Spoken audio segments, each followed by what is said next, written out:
আবু বাড়ি। হ্যাঁ হ্যাঁ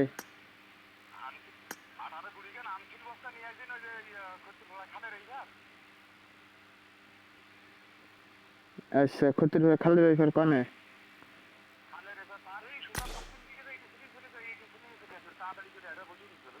আচ্ছা হ্যাঁ ক্ষতি করে খাই সেদিন পরশু দিন না কবে বস্তা দিয়ে আসলাম। আচ্ছা